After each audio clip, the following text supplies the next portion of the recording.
poderosos hermanos. Comenzaremos entonces a leer la biografía de nuestro ilustre y poderoso hermano Iván Herrera Mitchell, y enseguida entonces le daremos la palabra para que comience con su exposición.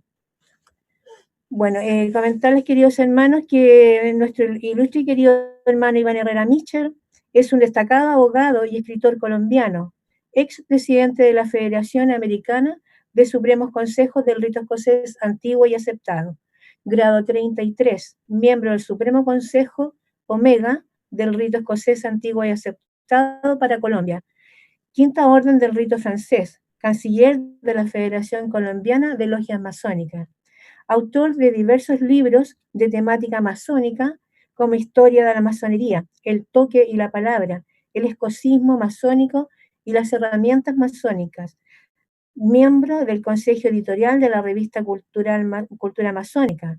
Además, tenemos el gran honor de considerarlo miembro destacado del cuerpo editorial de la revista Ánfora, dependiente del Gran Oriente de Chile. Sus credenciales masónicas establecen una larga historia, al decir que del mismo fue regular sus primeros 7 años de vida masónica y liberar los otros 27 años. Hoy pertenece a la logia mixta Obreros de la Libertad número 11 de la Federación Colombiana de Logias Masónicas en Barranquilla, Colombia, que practica el rito escocés antiguo y aceptado y el rito francés. Fue recibido iniciado aprendiz masón el día 3 de junio de 1983. Es un muy ilustre hermano que sin duda ha sido referente de muchas de nosotros cuando hemos tenido que consultar sobre docencia y doctrina masónica.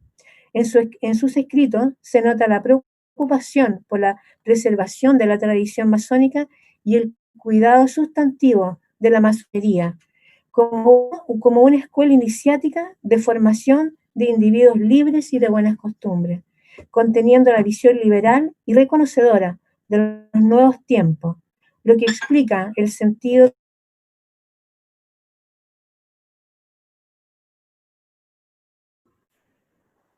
Se ha ido el sonido, querida hermana. ¿Se escucha? No se escucha, hermana Mónica. Hermana Mónica, su micrófono. No sé dónde quedé, pero bueno, es un muy ilustre hermano que sin duda ha sido referente de muchos de nosotros cuando hemos tenido que consultar sobre docencia y doctrina masónica. En sus escritos se nota la preocupación por la preservación de la tradición masónica y cuidado al sustantivo de la masonería como una escuela iniciática de formación de individuos libres y de buenas costumbres, conteniendo la visión liberal y reconocedora de los nuevos tiempos, lo que explica el sentido de equilibrio entre el mundo interno y el externo, o sea, una conjunción entre la idea y la acción. Varios de sus libros indagan en procesos complejos de la masonería en forma muy articulada y con bastante bibliografía, lo cual determina que sea un foro de luz para los hermanos que están comenzando y también para los que ya llevan un avanzado recorrido en el camino de la búsqueda de la verdad. No obstante, destaca su afabilidad y carisma a la hora de enseñar y a la hora de compartir sus conocimientos, su visión y proyección personal, al considerarse siempre un eterno aprendiz. Ilustre y poderoso hermano Iván Herrera, comenzad por favor con vuestra exposición. Y muy bienvenido a todos, queridos hermanos. Como ordenéis, querido hermano.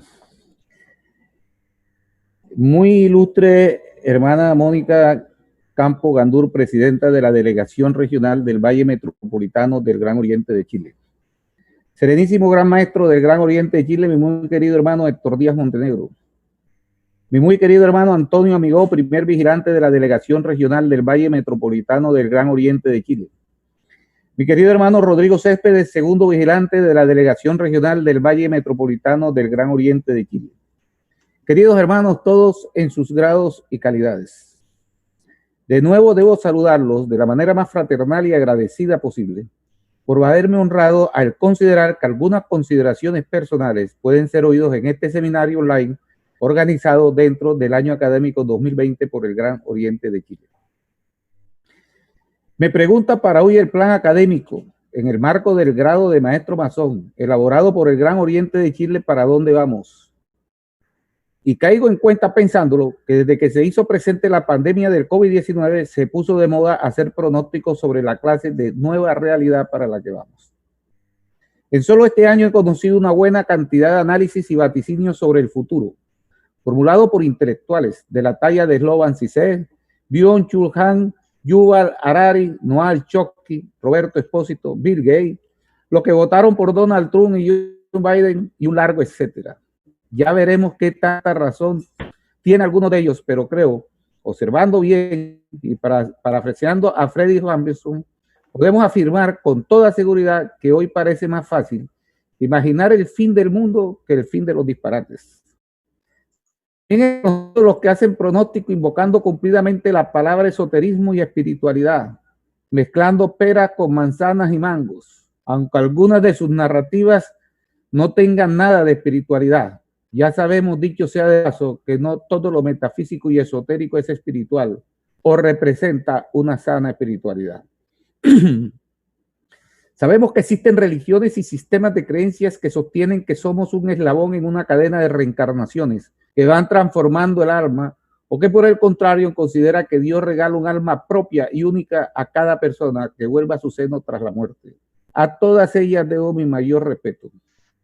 Como en las dos ocasiones anteriores de este seminario, no voy a referirme a las creencias y convicciones que profesan muchas personas, sean o no sean masones, ya que la masonería, repito, me ha estimulado siempre a respetarlas escrupulosamente porque forman parte del fuero personal de sus convicciones y de su fe, por lo que no voy a priorizar en un ambiente masónico, como lo es este seminario, ninguna de estas ni de otras opciones, aunque algunas de ellas puedan encontrarse cerca de mis opiniones personales.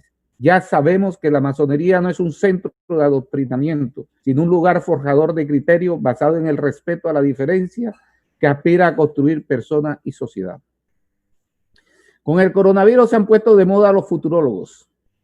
Steven Johnson, un escritor de divulgación científica que ha publicado en el New York Times, The Wall Street Journal y The Financial Times, afirma que predecir el futuro es como si se tratara de una casa que se amplía con cada puerta que se abre.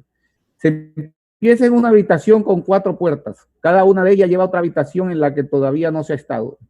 Cuando se abre una de esas puertas y se entra en la habitación, aparecen 3 nuevas puertas, cada una de las cuales lleva a otra habitación completamente nueva a la que no se podría haber llegado desde el punto de partida original. No obstante, la humanidad ha tenido muchos adivinos a los que le han dado crédito una buena cantidad de masones y de no masones, como por ejemplo Nostradamus, Rasputín, Walter Mercado, los supersónicos, hay que decirlo, el Pulpo Paul en el Mundial de Fútbol del 2010 en Sudáfrica, el escritor Julio Verne, los Simpson, también hay que decirlo, una bruja de un pueblo de la cordillera central de Colombia, George Orwell con su novela 1984 y un largo etcétera. Para los estudiosos, los vaticinios, cumplidos o errados, dicen más del presente en que nacieron que del futuro que anuncian. Naturalmente que hablo de quienes profesan estas creencias sinceramente y no son charlatanes, embaucadores o lunáticos. Cuando se habla de para dónde vamos, estamos refiriéndonos en sana crítica y con rigor analítico a de posibles futuros o a futuros alternativos. Y en esto, desde la construcción masónica y la realidad social objetiva, soy un completo optimista. En lo particular, soy un convencido de que los masones, con nuestra permanente construcción del templo interior y exterior, somos creadores relevantes de futuro dentro de un marco ético. A veces vemos cosas del presente como si fueran del futuro. Y no me refiero a lo tecnificadas que están las cadenas de suministro globales, las transferencias instantáneas de capital, las redes sociales, los grupos terroristas transnacionales o el monitoreo del cambio climático.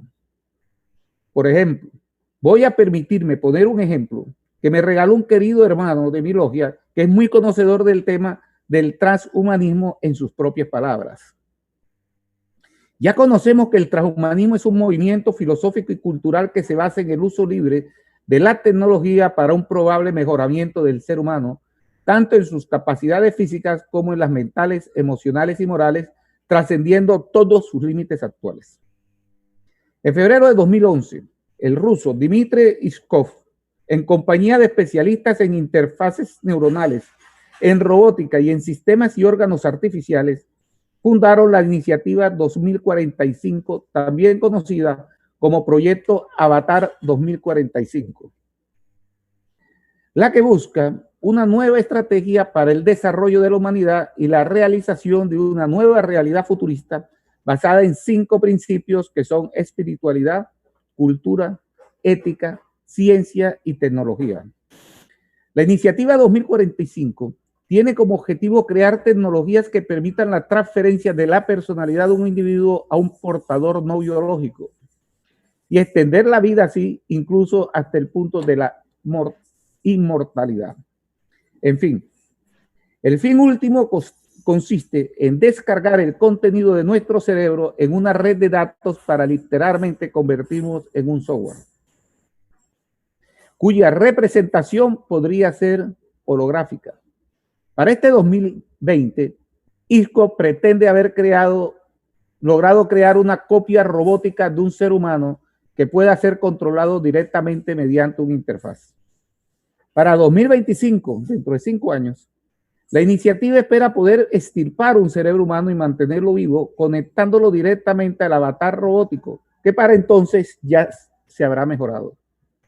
Llegando al 2035, dentro de 15 años, pretende haber encontrado una manera de descargar el contenido de una mente humana en un cerebro artificial por el que la persona pasaría a ser completamente inmortal como máquina. El último paso es literalmente desprenderse del cuerpo físico y convertirse en energía. O sea, que ni más ni menos que convertirnos en un holograma.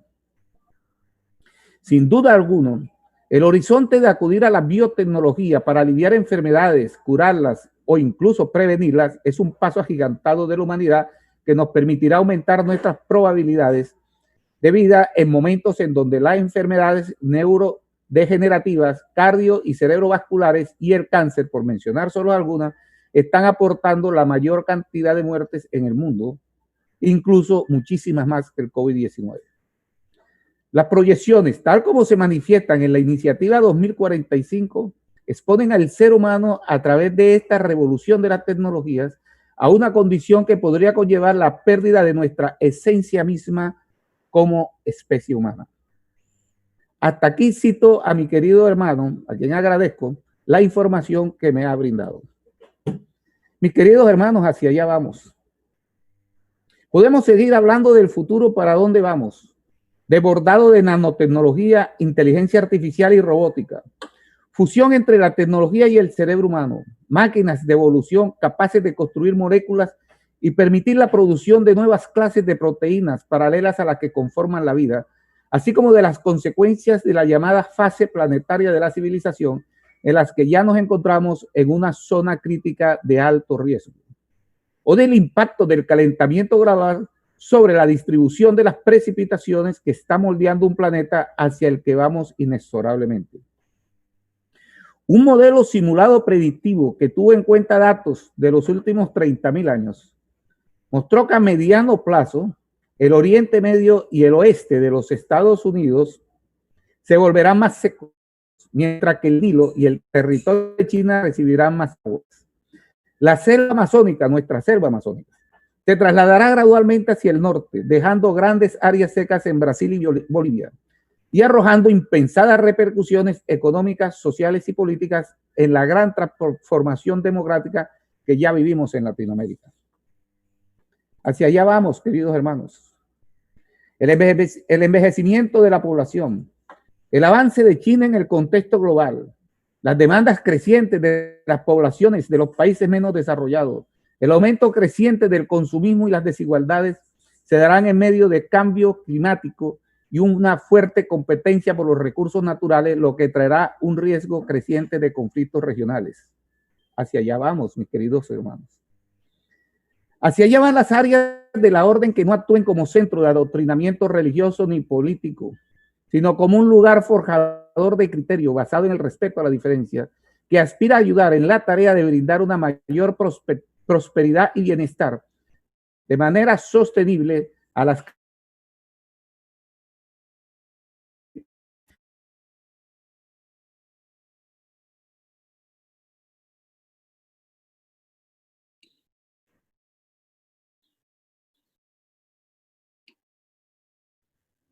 No hay micrófono.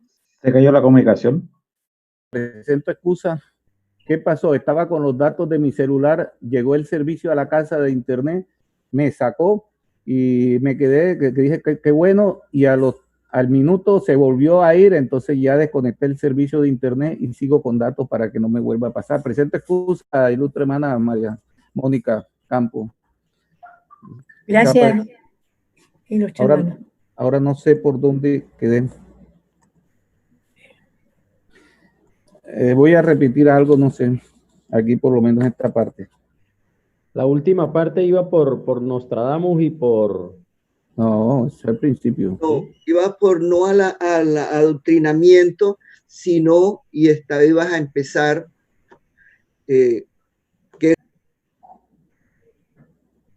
Ah, sí. Iba a empezar que... a ver, voy a volver a leer algo aquí del proyecto 2045, Avatar 2045. ¿Alcancé a leerlo? Sí, eso lo terminó, querido hermano. Ah, bueno, entonces... Sí, se terminó. Bueno, entonces hacia allá vamos. Entonces dejo ahí, tampoco fue mucho, ¿no? Continúo. Podemos seguir hablando del futuro, para dónde vamos, desbordado de nanotecnología, inteligencia artificial y robótica, fusión entre la tecnología y el cerebro humano, máquinas de evolución capaces de construir moléculas y permitir la producción de nuevas clases de proteínas paralelas a las que conforman la vida, así como de las consecuencias de la llamada fase planetaria de la civilización en la que ya nos encontramos en una zona crítica de alto riesgo, o del impacto del calentamiento global sobre la distribución de las precipitaciones que están moldeando un planeta hacia el que vamos inexorablemente. Un modelo simulado predictivo que tuvo en cuenta datos de los últimos 30.000 años mostró que a mediano plazo el Oriente Medio y el oeste de Estados Unidos se volverán más secos, mientras que el Nilo y el territorio de China recibirán más aguas. La selva amazónica se trasladará gradualmente hacia el norte, dejando grandes áreas secas en Brasil y Bolivia, y arrojando impensadas repercusiones económicas, sociales y políticas en la gran transformación demográfica que ya estamos viviendo en Latinoamérica. Hacia allá vamos, queridos hermanos. El envejecimiento de la población, el avance de China en el contexto global, las demandas crecientes de las poblaciones de los países menos desarrollados, el aumento creciente del consumismo y las desigualdades se darán en medio del cambio climático y una fuerte competencia por los recursos naturales, lo que traerá un riesgo creciente de conflictos regionales. Hacia allá vamos, queridos hermanos. Hacia allá van las áreas de la orden que no actúen como centro de adoctrinamiento religioso ni político, sino como un lugar forjador de criterio basado en el respeto a la diferencia, que aspira a ayudar en la tarea de brindar una mayor prosperidad y bienestar de manera sostenible a las casi 8.000 millones de personas que somos actualmente y a las 9.300 millones que seremos dentro de 30 años, según cálculos de las Naciones Unidas. Pero también vamos hacia el final de la vida en la Tierra y hacia el final del planeta, de acuerdo con estudios muy serios, causados por ejemplo, por un posible retroceso del universo estimado para dentro de 3.700 millones de años, cuando se acabaría su actual expansión y comenzaría a contraerse el universo. O porque el Sol se va a convertir en una estrella gigante roja en unos 4.400 millones de años, cuando haya consumido todo el hidrógeno y siga con el helio creciendo hasta engullir a Mercurio, Venus y la Tierra. O si un cometa o meteorito impacta contra el planeta, no sería la primera vez que pase. Hace 65 millones de años, un meteorito acabó con los dinosaurios, y hace 250 millones de años, otro hizo desaparecer el 90% de las especies.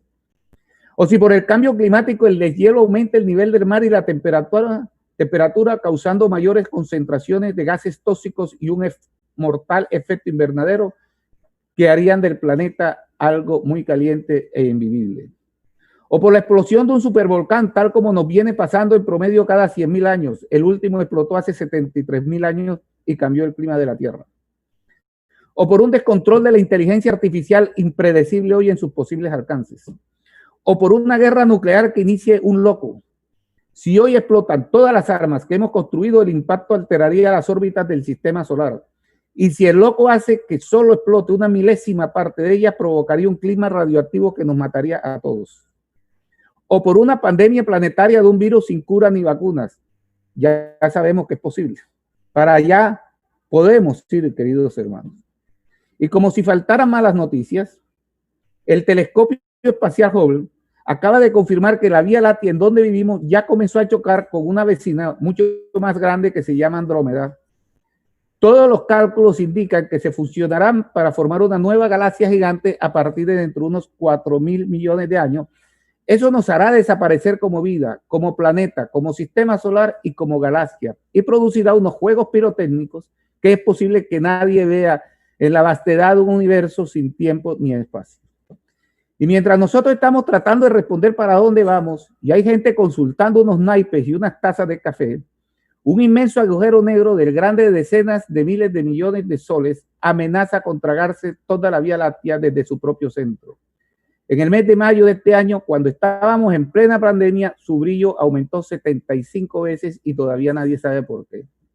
Así allá vamos todos, queridos hermanos, y los masones y no masones tenemos la oportunidad de tomar cuenta de los riesgos del corto y de largo plazo o de mudarnos a una burbuja mágica que nos produzca dopamina y oxitocina. Esto nos impone obligatoriamente el máximo de humildad como especie y como hombres. El pasado 7 de noviembre conversábamos en el marco del grado de aprendiz y desde la columna del norte sobre de dónde venimos como personas libres y de buenas costumbres, cuando tocamos con humildad el pórtico de la logia, libres de todo metal material, social y psicológico, ni desnudo ni vestido, ni de pie ni tendido, ni de rodillas ni descalzo. El siguiente sábado 14 de noviembre reflexionábamos en el marco del grado de compañero y desde la columna del sur sobre el complejo rompecabezas que somos con posterioridad al encuentro de la masonería con una persona libre y de buenas costumbres que toca con humildad su pórtico, una vez que el método masónico nos ha completado la caja de herramientas simbólicas necesaria para lograr la maestría del oficio, invitándonos de paso a estudiar la ciencia y la filosofía. Hoy hemos llegado al punto en que lo que sigue es hablar de hacia dónde vamos en el marco del contenido del grado de maestro, a partir de dónde vinimos y de lo que somos hoy. Y quiero de nuevo agradecer a la Delegación Regional del Valle Metropolitano del Gran Oriente de Chile, porque el recorrido para el que me han invitado me muestra, una vez más, que en la masonería los viajes avivan comprensiones, cambian formas de ver, revelan paisajes que de ruidosos transitan a serenos. Es decir, que debo ocuparme ahora en la invitación que se nos hace para utilizar las 9 herramientas masónicas que se nos han colocado en la mano en el análisis espiritual, moral e iniciático del homicidio de un artesano o maestro de obra cometido por 3 subalternos, motivados por la ambición, la hipocresía y la ignorancia, utilizando nosotros para ellos un psicodrama pedagógico e iniciático construido con elementos bíblicos, pero cuya versión final no aparece en ningún libro sagrado.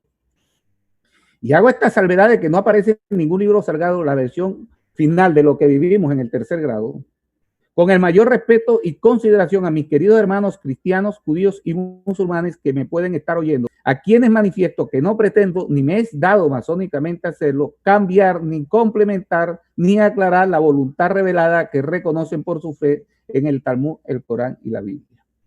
En especial porque los 3 textos sagrados Irán Aviz es un personaje menor. No fue un profeta, ni mayor ni menor, tampoco fue un patriarca, no fue un juez, no fundó una tribu, ni poseía la trascendencia de Noé, Job, Sansón, Moisés, Abraham, Jacob, Salomón, ni David, por ejemplo. De hecho, la gran mayoría de los masones solo vinieron a conocer su nombre al llegar a la masonería y mucho menos sabían que era un experto en trabajar el bronce. El caso del homicidio de Irán Aviv y de sus circunstancias fácticas y motivacionales, si lo voy a asumir desde la masonería, debo hacerlo con inteligencia, con voluntad, con medida, con ejemplaridad moral, con sabiduría, con ampliación de nuestros conocimientos, con solidaridad y con verticalidad de los principios, o con lo que en términos masónicos representan el mazo, el cincel, la regla, la escuadra, el compás, la palanca, la llana, el nivel y la plomada. La masonería se basta a sí misma.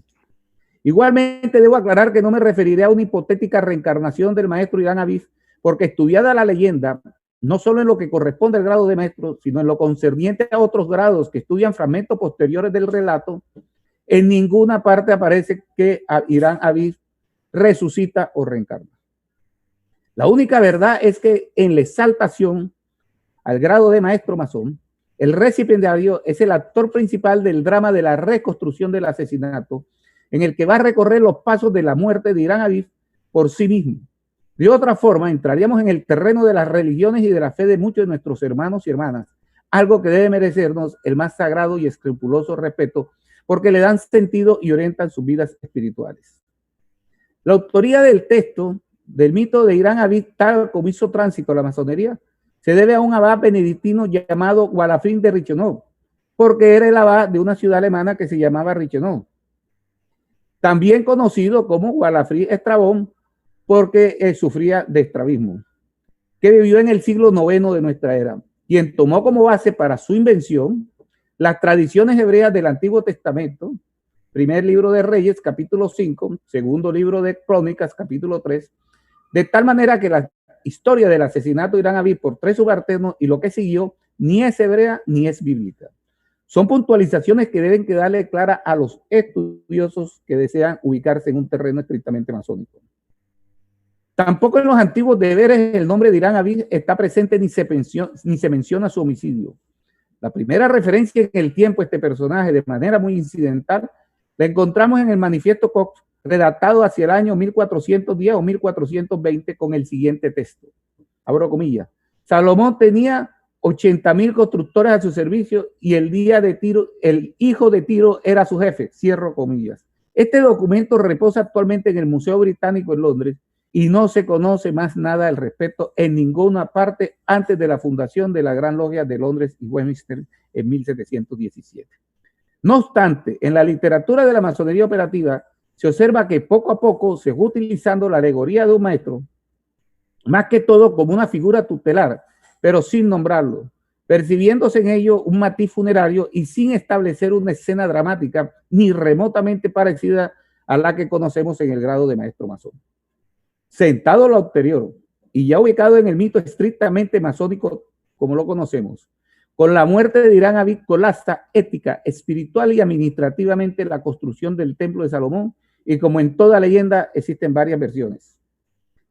Hay en principio un caos que se simboliza diciendo que la palabra está perdida o que debe ser reemplazada según sea la versión del mito que practiquemos.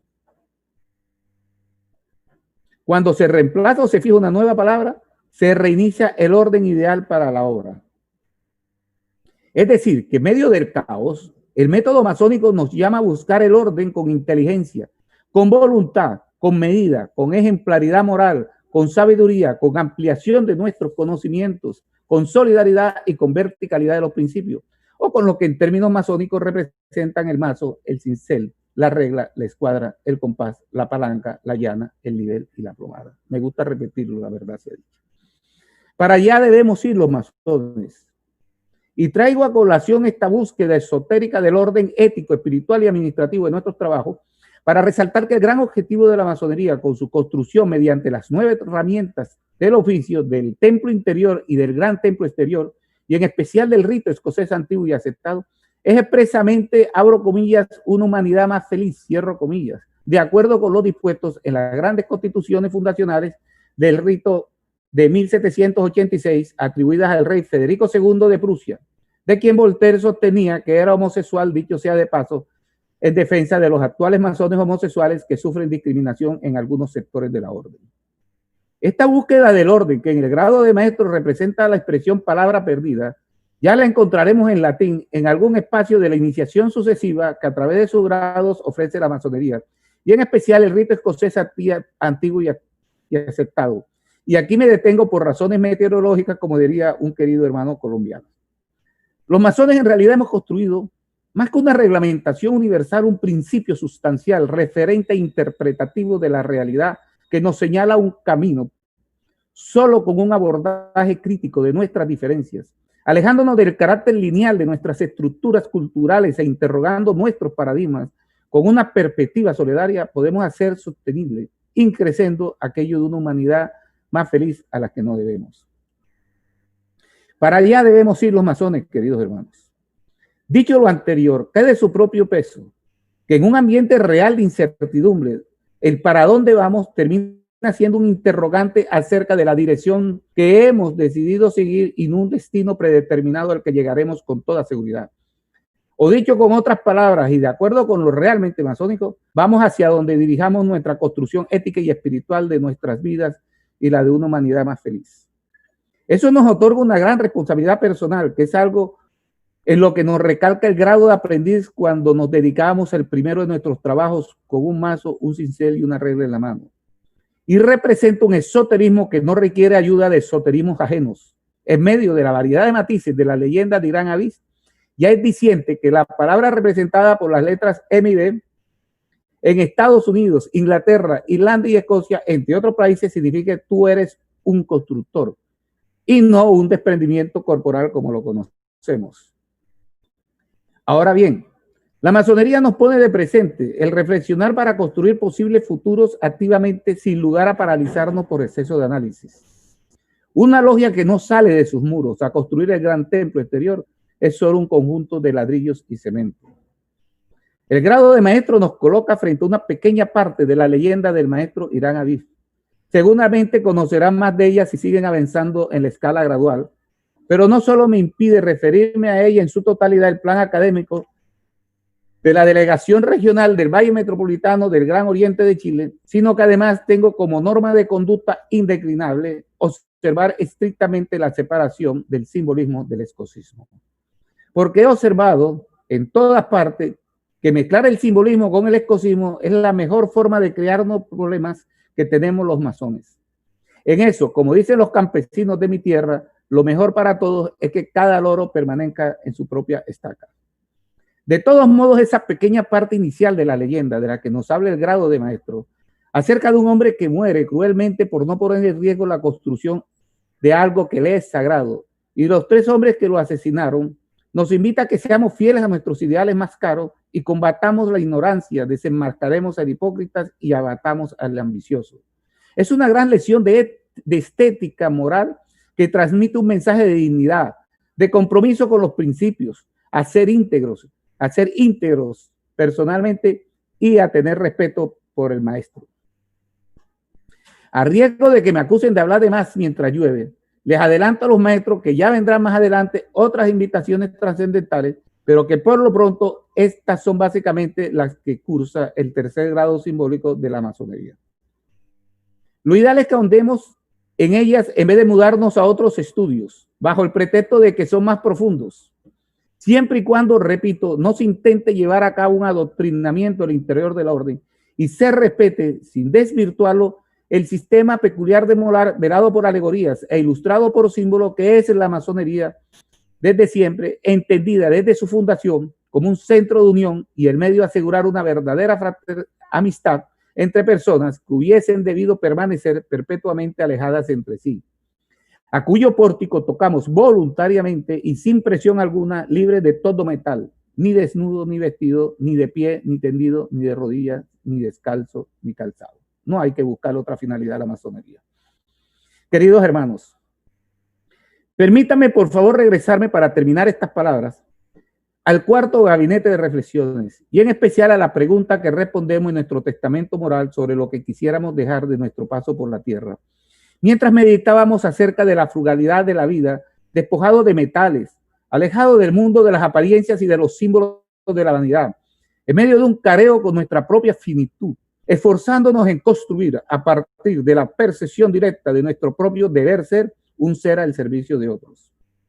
En mi opinión es en esta introspección en la que el candidato alcanza la cumbre de la invitación que hace el gabinete de reflexiones y el primer llamado que nos hace la masonería para precisar el horizonte de nuestros más sentidos y sinceros ideales.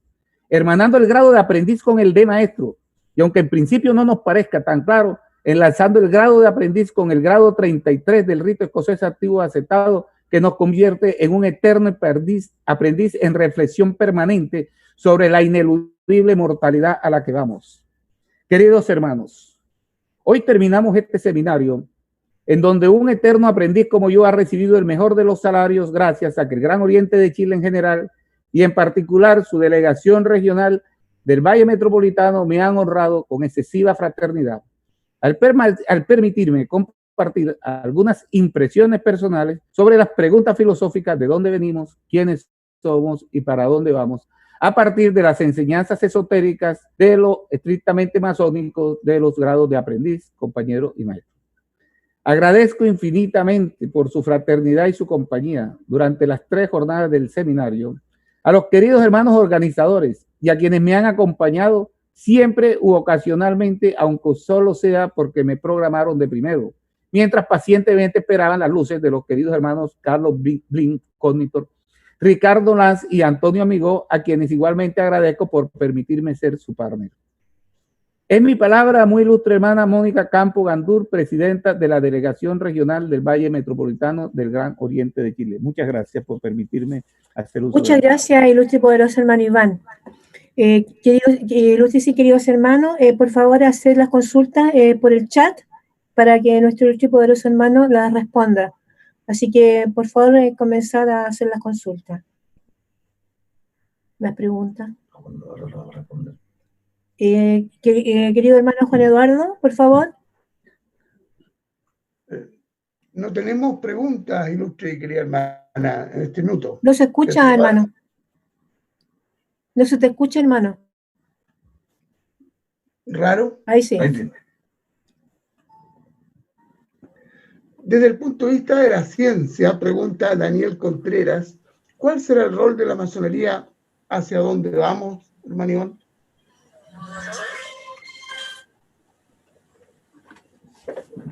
Aló. ¿Verdad? ¿Se oye? ¿Se oye? Sí. O se oye o no se oye. ¿Me oyen? Hermano Iván, ¿me escuchan? Sí, yo oigo perfecto. Bien. Repito la pregunta. Sí. A ver. La respuesta. Bueno, ¿quién hace la pregunta? Hermano Daniel Contreras. Daniel Contreras. Bueno, sí, ¿cómo está, querido hermano Daniel? Yo no creo que la ciencia tenga competencia ni que debamos otorgarle una competencia a la ciencia para señalarle, diseñarle o corregirle un futuro, un deber ser, una puesta en escena, un ser y estar a la masonería. La masonería pertenece al área de lo filosófico, de una filosofía práctica y una reflexión que tiene un contenido esotérico. Entra dentro de las humanidades, no dentro del campo de las ciencias experimentales. Una vez dicho esto, el método masónico es el que nos invita a que nosotros asumamos y gestionemos nuestra realidad personal, nuestra realidad social, nuestro mundo, nuestro deber ser y cómo nos concebimos a partir de unas herramientas. Pero no creo que la ciencia está para otras cosas. No, la ciencia para mí en lo personal no está para responder preguntas espirituales ni está para señalarle a la masonería un camino. Está, ¿verdad? O sea, es mi parecer personal.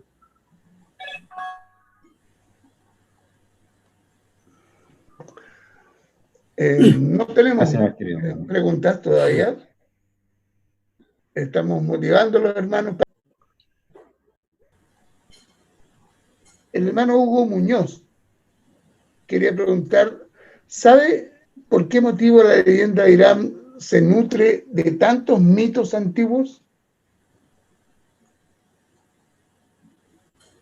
Mi querido hermano, la leyenda de Irán la inventó Walafrid Estrabón a partir de elementos bíblicos, Crónica y Reyes, y hizo un relato absolutamente.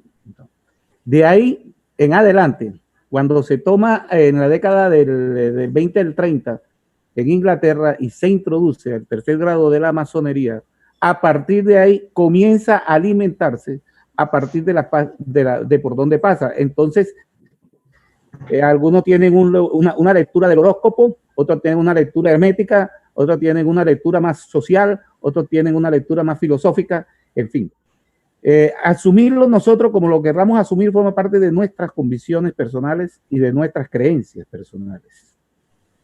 La masonería, como la entiendo yo, como está definida desde el principio, da las herramientas para que la asumimos, y yo creo que es perfectamente válido y funcional aplicar el método masónico a todas esas lecturas que hacemos. Lo contrario sería lo que yo repito, entrar en un adoctrinamiento. Entiendo que algunos dicen que viene de Isis y Osiris, de lo que en la Edad Media decía que creía era Isis y Osiris, porque los antropólogos ahora están diciendo que hay que ajustar algunas conclusiones que tenían sobre las antiguas religiones del Antiguo Egipto.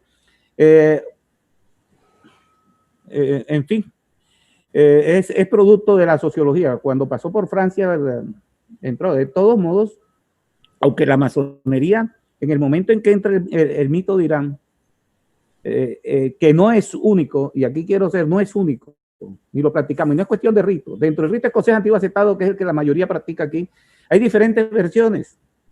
Hay uno que cuenta que los que iban a matar a Irán eran 15, pero 12 se arrepintieron, lo mataron 3, y después cuando no aparecía 12 se reunieron con Salomón y le contaron. Otros dicen que no, que nada más fueron los 3 que sabemos. De los nombres, ustedes consultan el diccionario enciclopédico de la masonería de Lorenzo Frao Udine, que es un clásico, y tienen otros nombres, los tres subalternos. Otra cosa, unos dicen que la rama de acacia lo pusieron cuando los 3 subalternos obreros mataron a Irán, a Aviv, lo enterraron, y para señalar para ellos, para saber ellos, le pusieron una rama de acacia, sembraron un árbol sobre la tumba. Y hay otros que dicen que los que fueron que la rama de acacia lo señalaron para señalar el montículo donde estaba enterrado el cadáver del maestro Irán, lo hicieron los que encontraron la tumba. En algunas partes se dicen que Salomón envió a la exploración a unos compañeros, en otros se dice que fueron unos maestros. Después viene a partir de ahí el grado 4, en fin, un relato, en fin, que termina en el 9º, pero alguna relación hace en el 23 y ya hable de más.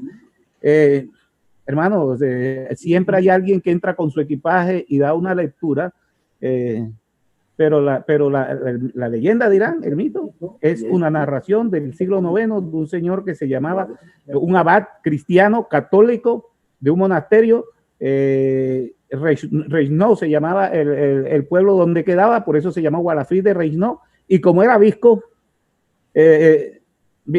bueno, los médicos, los oftalmólogos estrabistas le decían Gualafrí Estrabó. Estrabó es de estrabismo, tiene una raíz latina y antes griega, que significa cuando las miradas no se pueden alinear. Hay diferentes clases, pero sería como decirle hoy, y lo digo con mucho respeto, Gualafrí el visco. Él hizo eso, esta leyenda hizo eso. Perdón que diga una cosa. Hay un documento que se llama el documento Graham, que está datado de 1726 con mucha liberalidad. Y se toma, está en el Museo Británico. Y en realidad tampoco mucha gente ha cuestionado por qué dice 1726, lo que hay es un 2 arriba y abajo dice 176, entonces intercalaron el 2. Pero dice 1726. Cuando estamos en 1726, estamos en la época en que entra la leyenda de Irán a la masonería. Está preciso en esos años. Ese documento está en el Museo Británico, pero los especialistas del Museo Británico, eso no es de 1726. Eso es mínimo unos 50 años antes por el estilo de la redacción, por la tinta, por el papel, que lo hemos estudiado. Lo que quería decirle, lo traigo a cuento porque trae una leyenda de Irán absolutamente diferente y siempre lo tenemos como un documento de referencia del nacimiento de Irán. Y trae 3 leyendas. Uno de Noé, que narra que los hijos que hicieron a Noé se la pusieron difícil para que le dijera cómo hacía él para comunicarse con los espíritus, con los muertos. Narra esa leyenda, tampoco es bíblica. Narra la leyenda, la segunda leyenda, la de Besalé. Besalé, para decirlo muy rápido, es el Irán Abís de Moisés, a quien Moisés le encargó hacer el tabernáculo. y trae una leyenda que no tiene, o sea, es muy diferente de Irán Aviv, a quien Salomón de todos modos le encargó hacer el templo de Salomón, para darle un lugar más digno a las tablas de la ley que simbolizaba la primera alianza entre Dios y su pueblo. Y sobre eso también nos metemos, podemos extendernos un poco alrededor de la variedad. Me pregunta el hermano por qué hay tantas raíces que se atribuyen, y básicamente porque los masones somos especulativos. Pero quiero decirle algo, y con esto cierro. Cada especulación masónica, cada vez que yo veo una versión diferente, que ha ido cogiendo fuerza, a mí me gusta adentrarme, hacer empatía con quienes la observan, porque trae unos mensajes extraordinarios. La masonería no solamente, la masonería no es Wikipedia. La masonería incita, excita, invita. Y hay gente que invitada, sale con unas cosas realmente extraordinarias que hacen carrera, y a mí me gusta conocerlas. Eso, cada quien tiene sus cuestiones. Seguramente en Chile habrán cosas que no practicamos nosotros y aquí cosas que no practican ellos. Es más, de una logia a otra, muchas trabajan en el mismo templo, hay cositas que cambian. Algunos venerables de sombrero y el otro no usa sombrero venerable, por ejemplo. Eso pasa aquí, en Cartagena. Querido hermano Juan Eduardo. Gracias, hermano Iván. El hermano Mario Alfredo Ríos Urcelay pregunta: ¿qué piensas de los maestros masones que únicamente trabajan en el taller? No. Silencios. No, perdón. ¿Qué pienso? La repito. Mario Alfredo Ríos Urcelay, el hermano, pregunta: ¿qué piensas de los maestros masones que únicamente trabajan en el taller? ¿Y qué quiere el hermano Mario? Que le iniciemos un disciplinario, ¿no? Pues qué pena, se están perdiendo una cosa extraordinaria. Así de sencillo. La masonería invita, la masonería no obliga. Mire, yo le voy a decir una cosa. Cuando yo he ocupado algunos cargos en mi logia, y alguna vez por allá los hermanos tuvieron la gracia de ponerme de gran maestro de una obediencia, yo me di cuenta que no todos hacemos lo mismo, debemos hacer lo mismo. En este enjambre, en esta granada, unidos, cada quien ocupa un puesto. Hay hermanos que son extraordinarios porque son como el cemento, no estudian, pero echan chistes, son de una fraternidad impresionante. Hay otros que nacieron para hospitalarios. Cada quien tiene su carisma. Si este hermano solo trabaja en la logia y trabaja bien, yo le quiero decir una cosa: ese hermano se está construyendo y seguramente está construyendo el gran templo de la humanidad. Ahora, si sale a la calle y ya no es un hombre libre y de buenas costumbres, pues tuvimos un error cuando lo entramos, pero bueno, se volvió libre y de buenas costumbres. Yo también pienso que algunos de los vicios que me distinguen hoy los he adquirido en la masonería, ¿valga? Todos sabemos que la realidad, el músico blanco y negro a veces nos mete una que uno por osmosis no quiere hacer cosas que después se arrepiente. Pero si este hermano no lo hace, no trabaja o repite cosas, pues se levanta, hace el signo de orden, espera el ágape y todo. Qué lástima, se está perdiendo de una cosa extraordinaria. A mí me parece, es una lástima. Es como comprar una colección. Bueno, sigo con Chile, comprar la colección de poesía de Pablo Neruda y no leerla porque la carátula es bonita y lo ponemos en un sitio principal de nuestra sala en donde haga juego con las cortinas. Seguramente se va a ver bonita, pero nos vamos a perder de su poesía, ¿verdad, querido hermano Juan? Se va a perder de poder vivir aquello de me gustas cuando callas porque estás como ausente.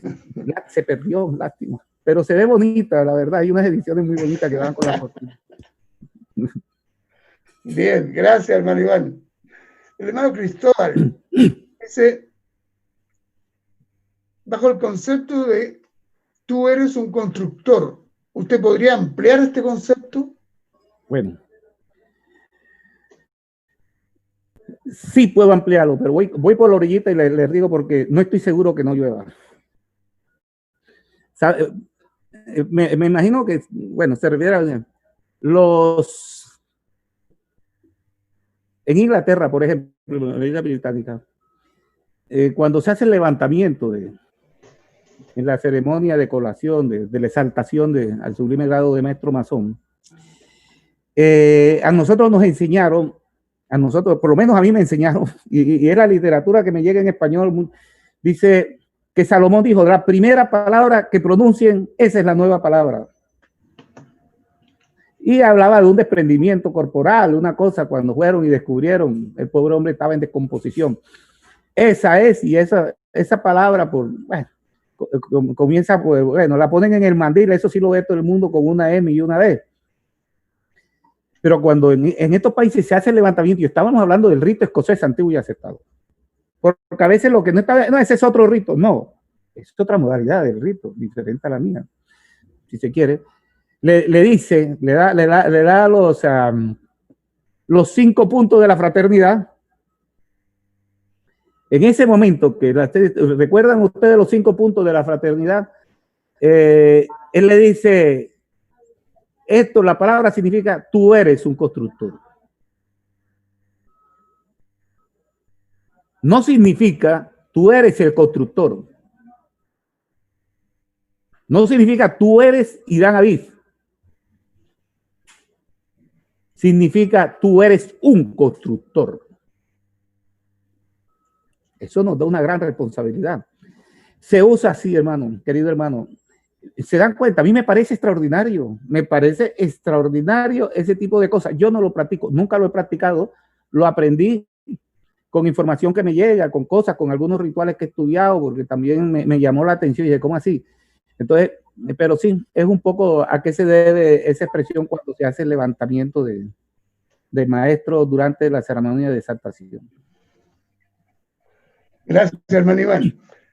Una pregunta cortita. Repite el hermano Mario Ríos Urselay preguntando, ¿cuál es el nombre de quien inventó la alegoría de Hiram Aviv? Walafrid. Un momentico, se llamaba Walafrid. Reich, como el tercer Reich de Hitler, Reich, pero termina en Reiche, se escribe Reiche Nau. Estoy de memoria, así que por favor, es posible que... Y mi alemán no es muy bueno, y menos el alemán del siglo IX. Entonces, Reiche Nau. Pero también lo conocimos como Walafrid Estrabó o Estrabón, que tiene por su estrabismo. Entonces, era el abad del monasterio de Reichenau, y era Walafrid. Parece que termina en D, pero no estoy seguro si es en D o en T. Walafrid de Reichenau o Walafrid Estrabón. Siglo IX. El siglo IX son los 800. Gracias, hermano Iván. La hermana Marilú Aena pregunta, ¿por qué se considera a la inmortalidad como fundamento masónico y tema central del grado de maestro? Bueno, dos cosas. La primera, hablar de lo masónico, poner una sola etiqueta, no corresponde a la realidad.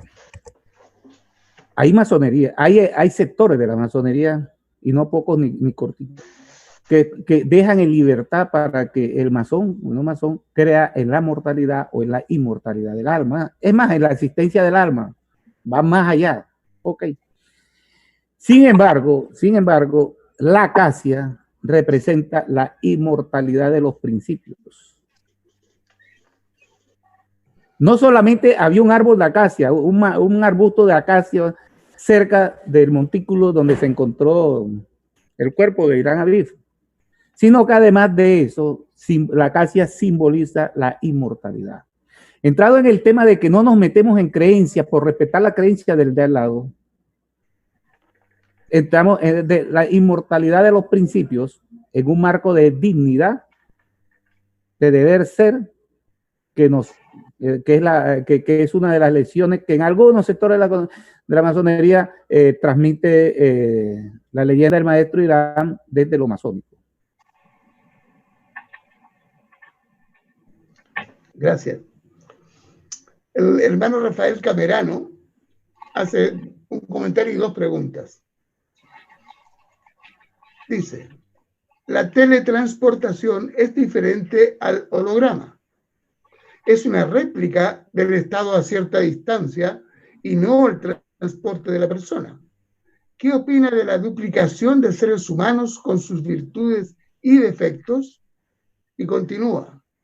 Si el cerebro tiene como función predecir el futuro, ¿cómo puede desvincularse la ciencia de la espiritualidad? Eso. Bueno. Entramos en la primera pregunta. Mi querido hermano Rafael Camerano, mi respeto. El querido hermano Rafael Camerano fue gran maestro de la Gran Logia de Colombia, de la masonería de Bogotá, anglosajona masculina. Mi respeto. Buenos días, mi hermano. ¿Cómo están? A ver, la gran pregunta de la bioética es esa, las grandes reflexiones, y son grandes discusiones. CLISAS, un grupo de obediencias liberales dogmáticas, nombró en la reunión de Montreal, eso fue cuando en mayo del año 2019, una comisión dentro de su seno de bioética para reflexionar sobre este tema en especial. Y bueno, tengo entendido que están trabajando sobre eso. Aventurarme sería, ¿qué pienso yo de la duplicación de seres humanos? Pero ya es una percepción muy personal y yo no quiero decir que es masónica. Aquí yo me cuido mucho de que tampoco quiero ser referente de nada. Yo tengo serias...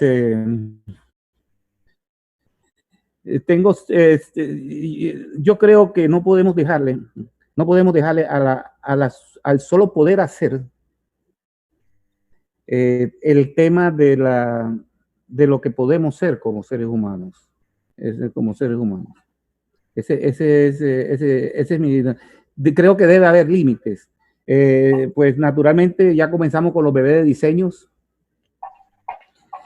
Es complicado el tema también del transhumanismo. En este momento las gafas que tengo es una cuestión tan mecánica, pero es un poco transhumano porque yo no podría verlos de manera natural por la premisa por mi edad y tengo que tenerlos. Entonces, si Elon Musk me pone un chip para que yo me vuelva más inteligente o haga más... la gran pregunta es por qué yo puedo potenciar mi vista y no puedo potenciar mi capacidad mental de raciocinio, en fin, de la lógica formal, por decir algo. Pero también está el tema de que si tengo un brazo biónico en donde adquiero movimiento y calidad de vida, entonces tiene que haber unas definiciones y desafortunadamente los científicos están divididos alrededor del tema. Y los políticos se deben a decisiones que les puedan ser populares para las próximas elecciones. Entonces, eso en este momento me parece que es complicado, pero yo creo que es un tema para la filosofía. Es un tema para la filosofía, indiscutiblemente. Y dentro de lo filosófico, si se quiere, la reflexión masónica sería un poco hacernos el ejercicio del vitriol para ver qué somos. Y una vez que somos, ¿qué encontramos debajo de la piedra oculta? Sí, ¿qué encontramos debajo de... Mirar a ver qué hacemos con ello. Yo al cuarto de reflexiones le doy un valor, pero impresionantemente iniciático, y veo que siempre volvemos ahí, porque hay que hacerlo. La segunda pregunta, perdón mi querido hermano Rafael, pero entonces me perdí. Mi querido hermano Juan... Sí, con mucho gusto. Si el cerebro tiene como función predecir el futuro, ¿cómo puede desvincularse la ciencia de la espiritualidad? A ver, yo quiero decir algo. El tema de que el cerebro tiene como función anticipar el futuro es un tema del profesor Ginás, colombiano. ¿Cómo se llama? Bueno, se me olvidó de los colombianos, el profesor Ginás, el neurólogo. Rodolfo Ginás. Ya, Rodolfo Ginás, perdón, sí. El cerebro y el mito del yo. En el cerebro y el mito del yo. Ahí él establece eso y lo pone en un ejemplo muy sencillo. Dice que los seres vivos que solamente tienen cerebro, plantea Rodolfo Ginás, aquellos seres que se mueven, y inclusive hay algunos organismos que se mueven, pero se pegan a un árbol y dejan de moverse y se consumen su cerebro. Entonces la función del cerebro es decir el próximo paso, anticiparlo. Hay quienes pueden anticipar 30 jugadas de ajedrez y hay quienes no pueden anticipar menos, también forma parte. Y él pone el ejemplo, por ejemplo, de que no solamente es una característica humana, sino que el perro no se rasca la oreja con la pata en que se está apoyando, porque el cerebro le está anticipando que se va a caer, se va de hocico, ¿verdad? Es un poco. El tema de que si la actividad del cerebro lleva a la espiritualidad, indiscutiblemente es un tema de las creencias. Es un tema de las creencias. Es un tema de las creencias y ahí sí yo procuro no mezclar, respetar muchísimo porque hay quien, conozco muchos masones que no hacen la combinación de esas y miran desde lo biológico y lo funcional los tres cerebros que tenemos, el reptiliano, el neocórtex, el otro emocional y en fin, no quiero establecer una verdad, lo que quiero decir es que hay sectores de la masonería en donde para pertenecer a ellos se necesita profesar unas determinadas creencias y otras no. Entonces yo soy muy cuidadoso cuando digo lo masónico dice, lo masónico es, porque no es correcto, no es verdad, porque no es verdad, más allá de mi parecer, de mis creencias y de mis convicciones personales. No sé, mi querido hermano Rafael Camerano, si de la manera menos mala posible he tratado de responder preguntas que merecen respeto, que son profundas. Gracias, hermano Iván. Gracias. El único Camerano que me faltaba conocer, ya lo conocí. Gracias, hermano Iván. El hermano José Galindo Dumas dice, predecir el futuro lejano en el cosmos se puede decir, pero humanamente y actualmente los pueblos estamos en tiempos entrando en un estado psicológico social de crisis. La política, en base a la información distorsionada, eso acaba con la esperanza. En el sentido de mi pregunta es, ¿a dónde vamos? Acabo de leer 9 páginas tratando de decir eso. Ay, bueno, sí, indiscutiblemente estamos metidos en una caja de Pandora, pero recordemos que al final de la caja de Pandora, cuando salen todos los males, sale una mariposita que representa la esperanza. Yo soy optimista.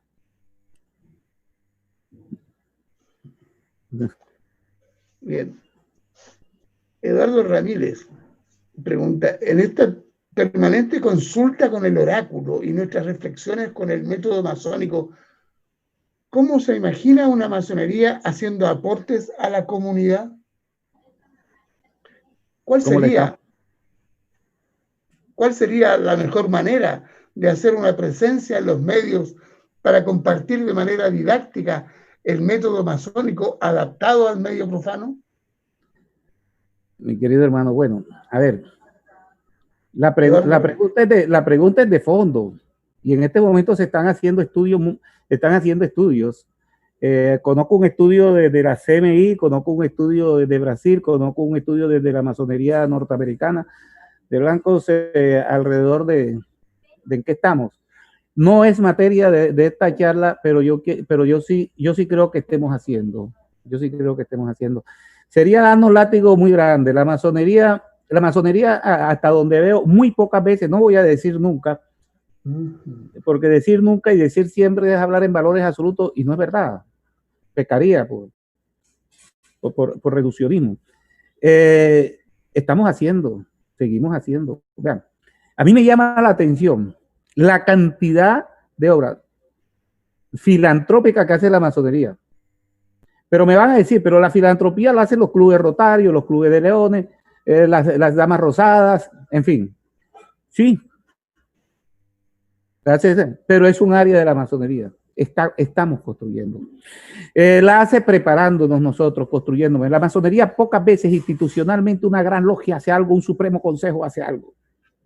O inicia una campaña o no sé qué. Pero los masones sí hacen cosas. Los masones sí hacen cosas y han hecho cosas extraordinarias, pues no vamos a decir.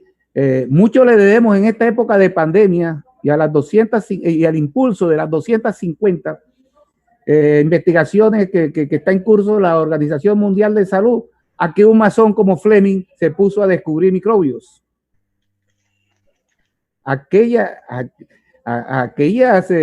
movimientos que crearon nos trajeron a todo esto. Mucho le debemos a la masonería y para quedarnos a todo lo que tenemos ahora, las investigaciones, la tercera fase de Oxford, Senegal, no sé qué, al impulso que dio la masonería en Inglaterra a las ciencias experimentales.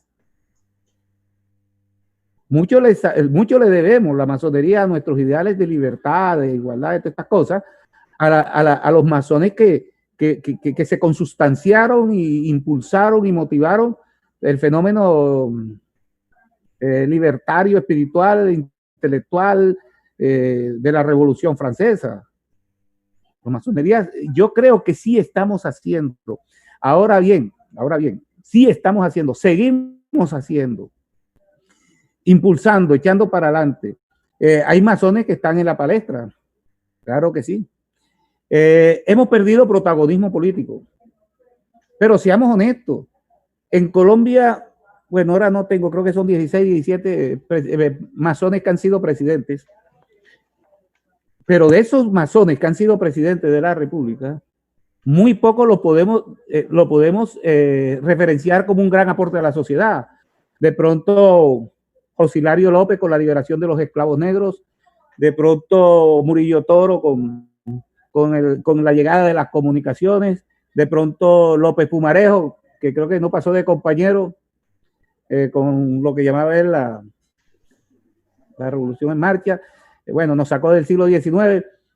De pronto, bueno, ahora que ya se demostró que Gaitán era masón con algunas, con Jorge Luis Gaitán, con algunas cosas que pusieron.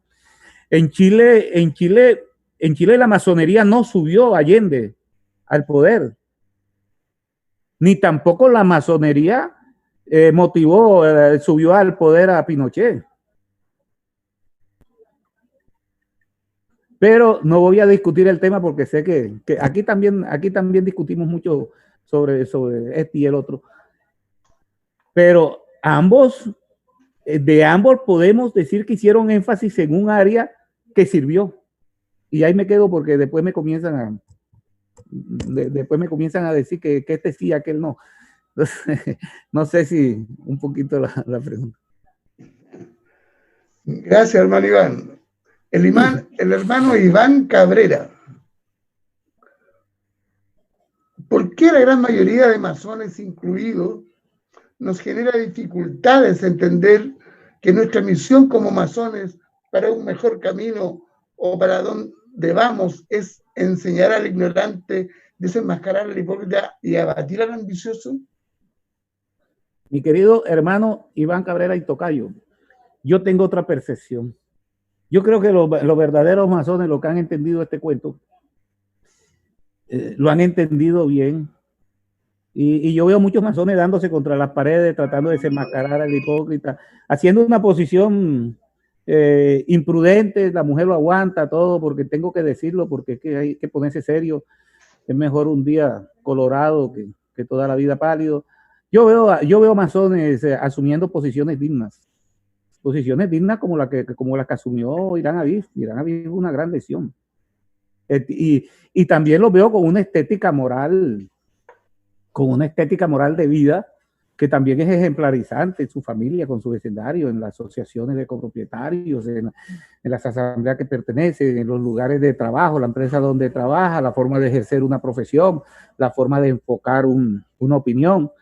No sé, a mí me parece que sí. Ahora bien, decía Libertad, la de Mafalda, nunca falta alguien que sobra. Eso siempre lo tenemos, eso también hay que tenerlo en cuenta y forma parte de nuestra misidad. Gracias, hermano Iván. Hermano José Cotua. Por favor, manejen el silencio, hermano Javier. El hermano José Cotua, desde un punto de vista filosófico, ¿qué importancia tiene el manejo de las emociones para el mejoramiento y comportamiento social del hombre? Bueno, yo creo que hay que preguntarle eso a un filósofo. Yo estudié Derecho, la verdad se ha dicho. O sea, no sé.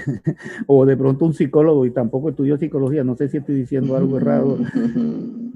No sé. O sea, si me pregunta desde lo masónico, indiscutiblemente, el que todavía no tenga, y yo soy el primero que no tengo de esas cosas a mis emociones desbordadas, tengo que ir al grado de aprendiz a volver a coger el MAS y el cincel y las reglas sobre todo para medir mis emociones y mis impulsos. Gracias, hermano Iván. El hermano John, 2115272. ¿Hacia dónde va, o mejor, en dónde está la masonería en la política, lo social, lo cultural, lo económico y lo ambiental?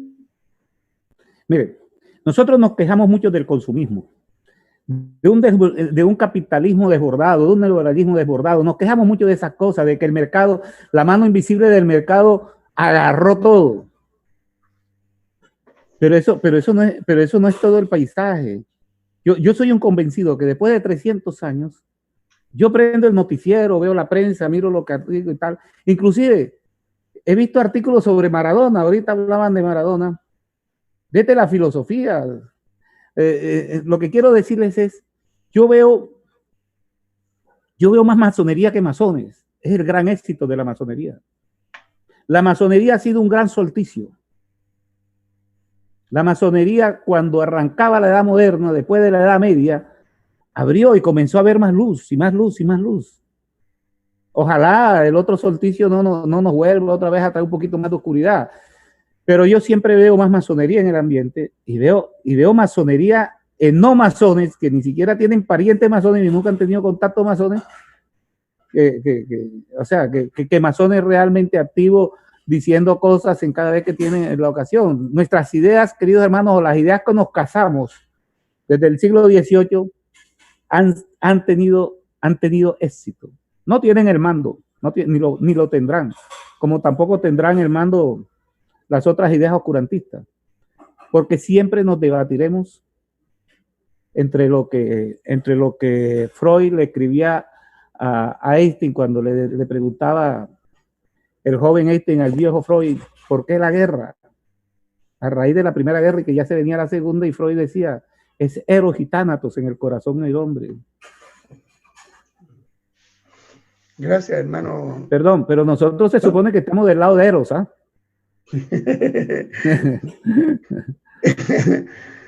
Bien, el hermano Héctor Maduro pregunta, ¿es en el tercer grado cuando empieza o continúa la maestría?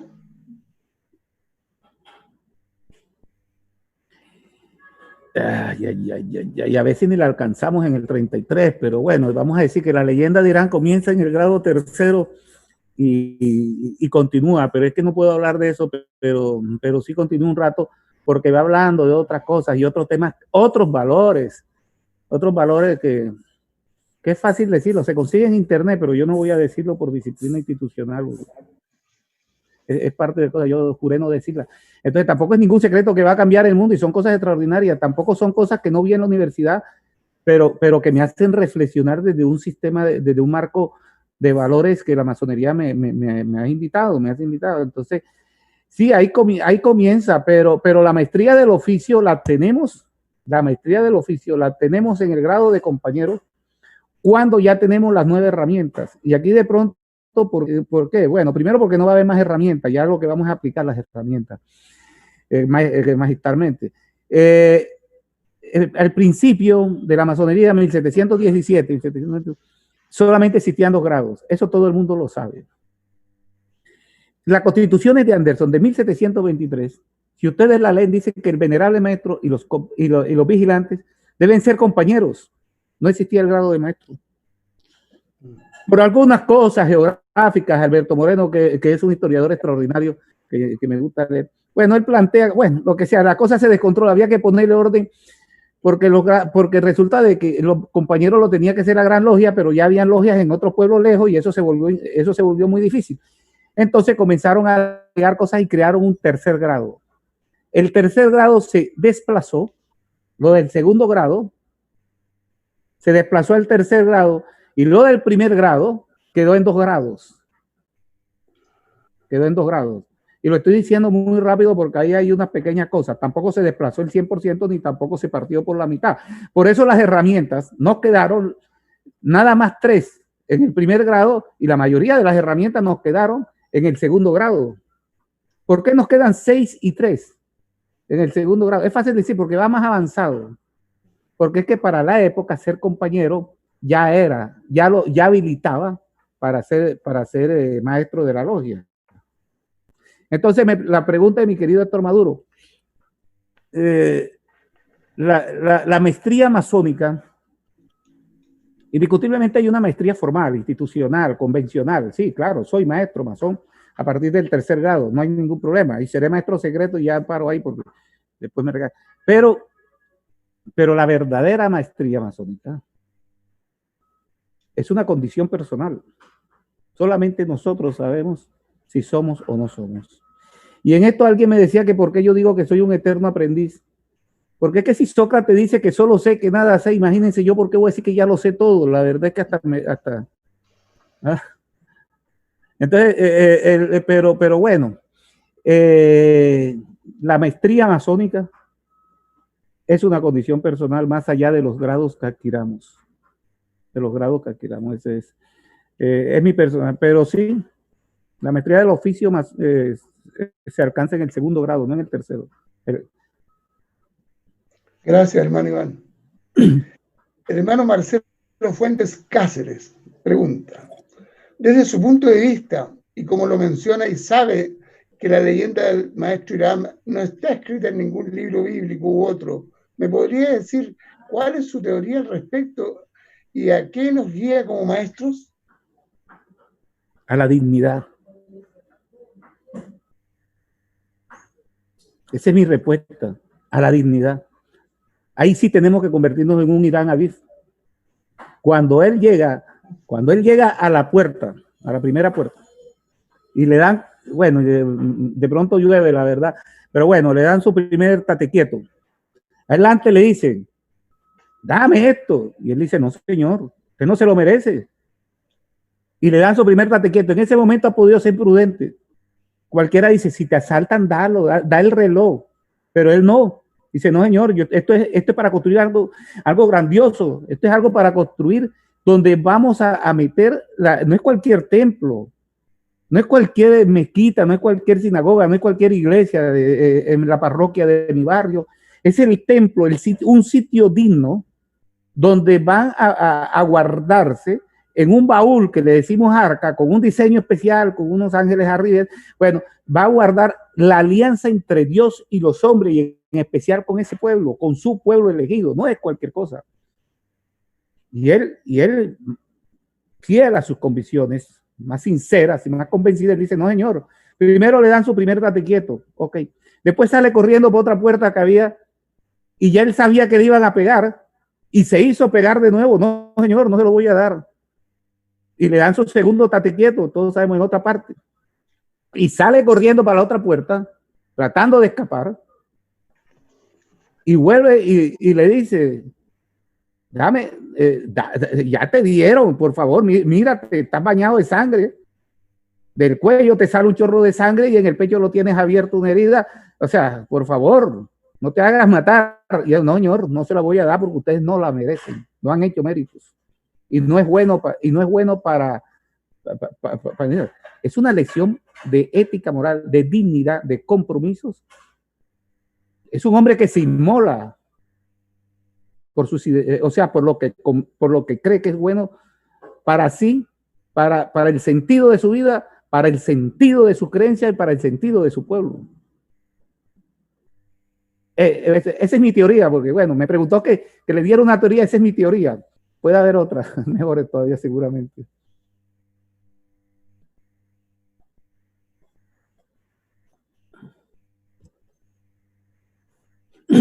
Está sin audio, hermano Eduardo. No oigo. Gracias, alguien me silenció. El hermano Hernán Aponte se excusa diciendo que quizás salga de lo interesante del tema de hoy, pero la pregunta será interesante. ¿Por qué se vincula de manera frecuente y permanente a la masonería con la maldad? Se nos coloca del lado oscuro, como está ocurriendo hoy con el asunto del nuevo orden mundial. Bueno, la posverdad siempre ha existido y la masonería cometió bueno. A ver, la masonería de alguna forma comenzó como un cuento light. Reunámonos siendo diferentes, vamos a mirar las ciencias experimentales, la filosofía, un poco de la mano de Newton a través de Sagoulier, vamos a meter unos aristócratas, vamos a manejar el negocio de la construcción, porque ya hubo un cambio de rey. Vamos a decir, estoy hablando de la masonería moderna, por favor. Estamos hablando de qué es la que pertenece. Comenzó así, pero la masonería comenzó a ser transgresora. Eso se podía hacer en Inglaterra. Pero cuando la masonería comete la imprudencia de pasar al Canal de la Mancha, a Francia, a Holanda, a Alemania, ya se metió en territorio ajeno. Ya no había la tolerancia que David había propuesto desde hacía 50 años. Tolerancia y aceptación. Aquí no. Aquí ya comenzábamos con, vamos a decir, con propuestas religiosas más firmes, totalitarias, si se quiere. No estaba el Papa Francisco de Papa todavía, ¿eh? Eso también, o sea, eran otros papas, Clemente y eso. Entonces, más parecido a Ratzinger que a Francisco. Bueno, entonces comenzamos. Una cosa lleva a la otra. Además, se pone a hablar de igualdad en Francia y se vincula también con un movimiento que le mocha la cabeza al rey y a la reina de paso. El antiguo régimen se defiende y entonces cuando tenemos a ver, se unen todos los enemigos porque la masonería termina siendo el gran disociador. Y sí, la masonería fue el gran disociador de la gran alianza del trono y el altar que venía dando tumbo desde la Edad Media. Fue absolutamente disociadora. Más la masonería continental que la masonería británica anglosajona, que siempre se casó y todavía es la hora en que desde hace 50, 52 años tiene que ser un primo de la reina, el monarca. Algo que absolutamente impensable en otras partes. Entonces, digamos, muestra un poquito de diferencia. Pero una cosa, ¿no? terminamos de todo lo que dice. Y bueno, cada quien cuida a sus fieles y parte de cuidar sus fieles es convenciéndolo de algo, de las bondades del discurso y creándoles enemigos. Y la masonería calificamos perfecto para foto de enemigos y ahí quedamos. Gracias, hermano Iván. El hermano Emilio Robles Kraus pregunta: en términos tangibles e iniciáticos, ¿hacia dónde cree que evolucionará la masonería, entendiendo que en algún momento la mujer no era parte de ella y ahora sí? Inicialmente era solo para creyentes y ahora no son pocos los ateos que son iniciados. Y el último cambio de la Gran Logia Unida de Inglaterra, en donde aceptan a transexuales. ¿Cuál cree que será el próximo cambio de paradigma masónico? A ver, voy a echar mano un poco de Zygmunt Bauman cuando habla de la humanidad sólida y la humanidad líquida. La masonería está viviendo la liquidez digamos, de los valores tradicionales que la distinguieron y también de las discriminaciones internas que vivió. La masonería, mis queridos hermanos, los números no nos están acompañando, Cuando uno ve los análisis que se están haciendo, análisis serios, estadísticos y encuestas de por qué te retiraste, ¿cómo se llama? De deserción de las logias de los masones. Nos damos cuenta que las aguas no están corriendo de muy buena manera, pero a la vez me doy cuenta que la masonería, en una forma impensada, yo no tengo la bola de cristal, pero si la hubiera tenido hace un año, el 28 de noviembre del año 2019, lo que menos me hubiera imaginado, yo creo que esa bola nunca hubiera salido de que pudiéramos estar reunidos aquí. Yo escribí un artículo sobre la submasonería y los Lamar que me salió así en una sentada. Yo creo que los puntos de centro de unión van a persistir. De gente diferente va a persistir. Que queremos mantener una amistad va a persistir. Yo creo que eso va a persistir. Que es un sistema de moral ilustrado por símbolos y alegorías va a persistir. El tema de la mujer está superado. El tema de la mujer es un tema de un solo sector que, a pesar de que hay suficiente ilustración, sigue repitiendo lo mismo. Sigue que dele, que el Lamar 18, que el Lamar 18, como, pero ya ellos saben que los Lamas de Mackay aquí decimos Kimbo, son falsos, pero hay que seguir repitiendo porque lo único que están, mi querido hermano, es defendiendo una discriminación clara. Y no puede ser posible que los masones somos los únicos que no nos demos cuenta. Y el tema de los homosexuales, de los transexuales, nosotros estamos llenos de homosexuales. Yo no sé cuántos homosexuales habrán aquí en estos 98 que estamos reunidos. Mis respetos a ellos. Yo creo que tenemos que hacer la vida amable, fraternal a estos hermanos o hermanas. Ahí yo decía, el fundador del nos enorgullecemos, parece que es mentira, pero nos enorgullecemos, siempre dice las constituciones atribuidas a Federico II, rey de Prusia de 1786. Bueno, Voltaire decía que era homosexual y no era el único. Y hay una escena con un capitán de joven que era su pareja. El papá lo encerró en una torre y le dio duro y parejo. Fue el gran... Y ilustrado, era uno de los monarcas ilustrados. A ver, para resumir un poco, nosotros nos vamos a aceptar como somos. Los que tienen discriminaciones, prejuicios, van a ir siendo superados como tantas cosas. Van a ir siendo superados como el tema de la mujer, como el tema por hablar de esos dos, porque me citó los transexuales. Es una maroma. Es una maroma increíble lo que hicieron en la Gran Logia Unida de Inglaterra. Comienzan a cosas que nadie con dos dedos de frente la sostiene, que una mujer cuando se convierte en hombre, que un hombre cuando se convierte en mujer. Entonces, bueno, ahí tienen ya un par de personas con tacones y vestido sastre negro con camisa blanca abajo. Ahí los tienen. Y está en todas partes. Entonces, eso va a pasar. No sé si aquí habrán transexuales, ni me interesa, tampoco me interesa saber su inclinación política, ni nada de esas cosas. El día que me fije en eso, el problema soy yo. Yo tengo mi orientación, ellos tienen su orientación y pienso.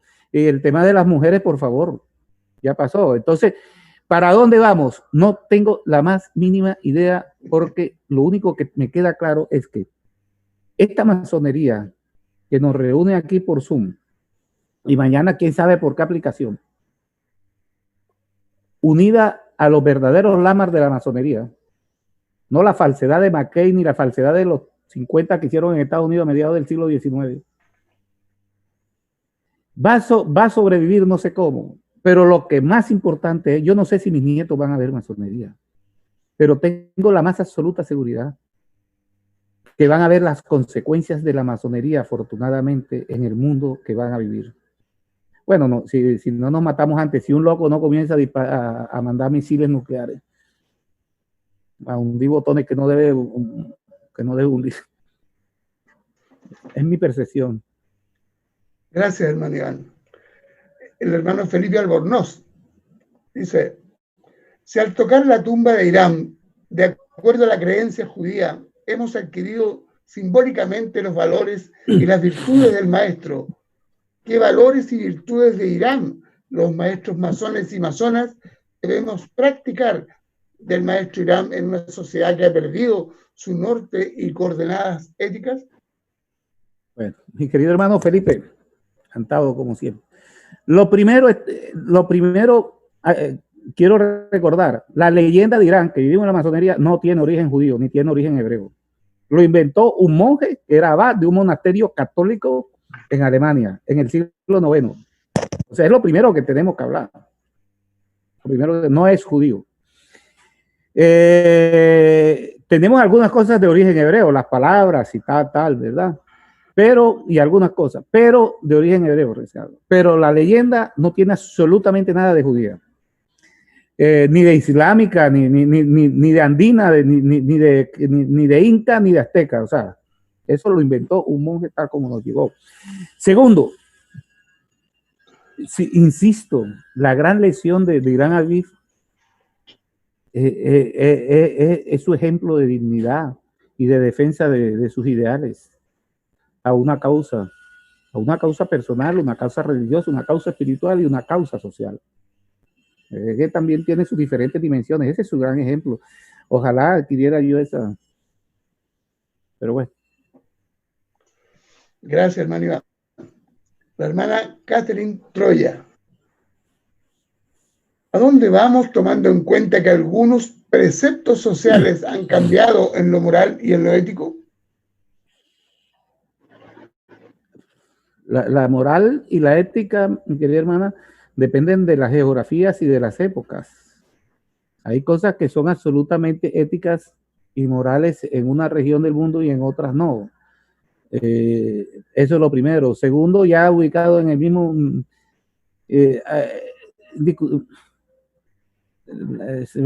yo la idea de lo que es útil, lo que no es útil, siempre va a estar diferenciando un poco lo que es sobre todo la ética, que es la gran discusión entre el bien y el mal.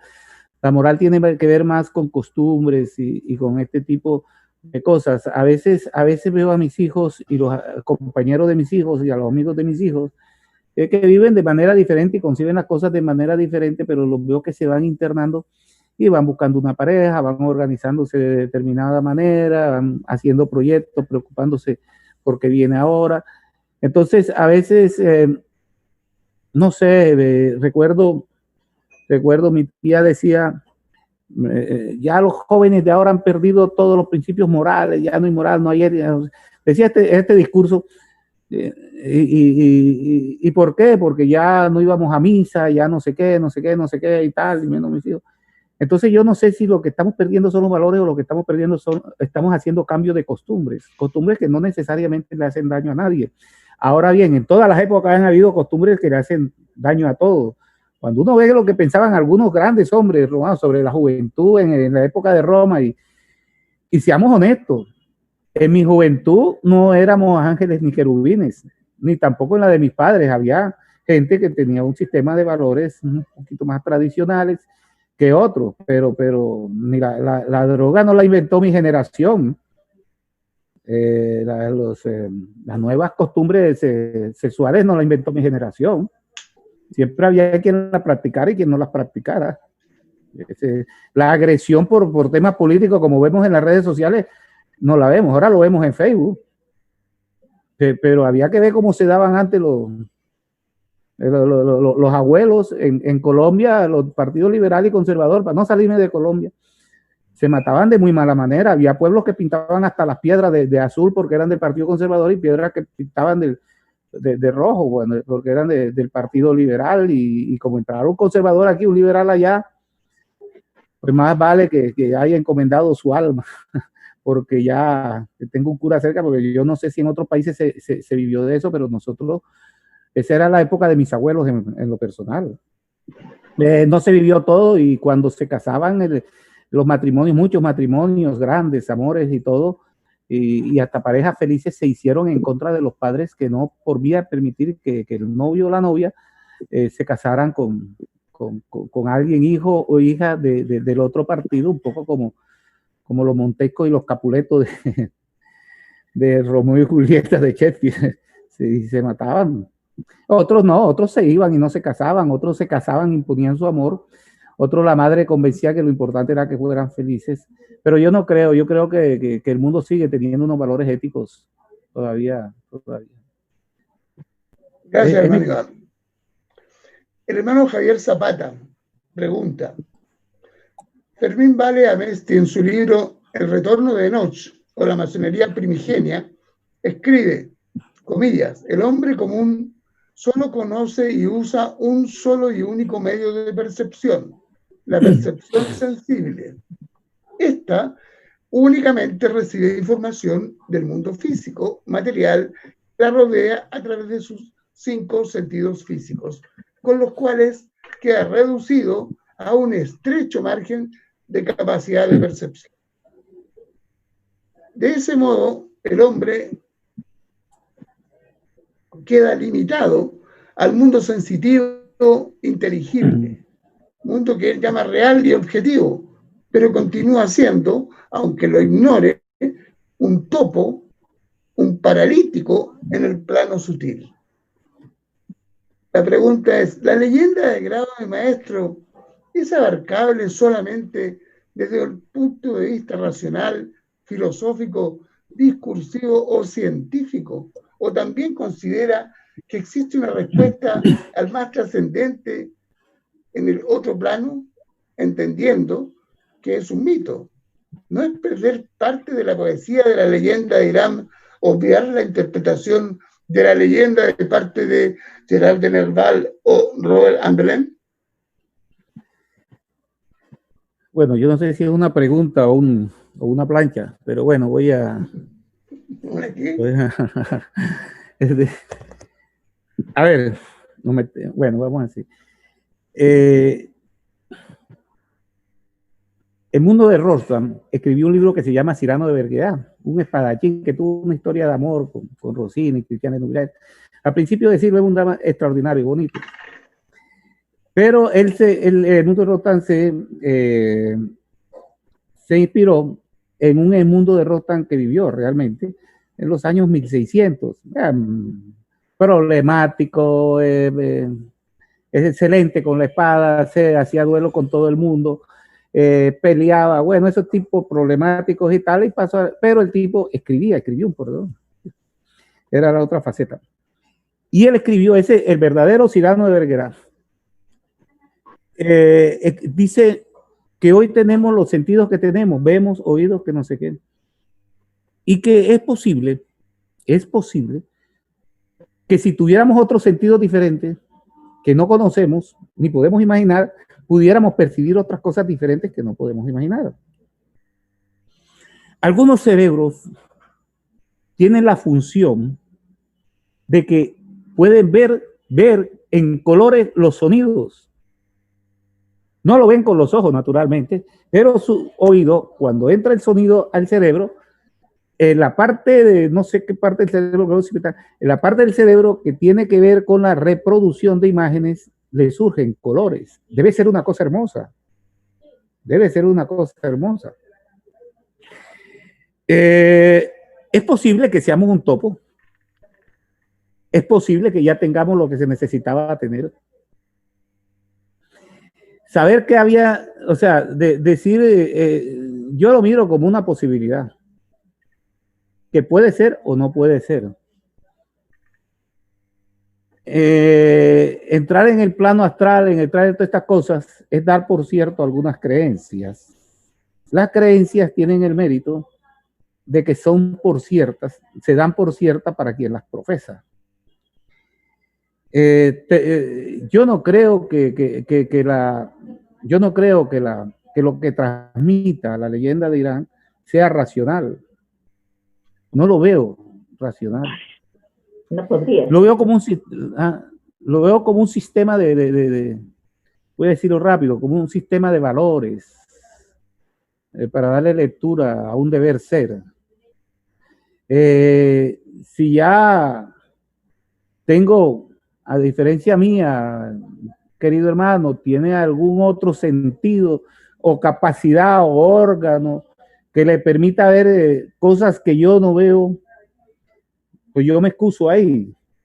Yo me excuso ahí porque pues lo miro con admiración y todo, pero los ciegos de nacimiento, cuando le podemos describir un paisaje, cuando podemos describir la belleza de una mujer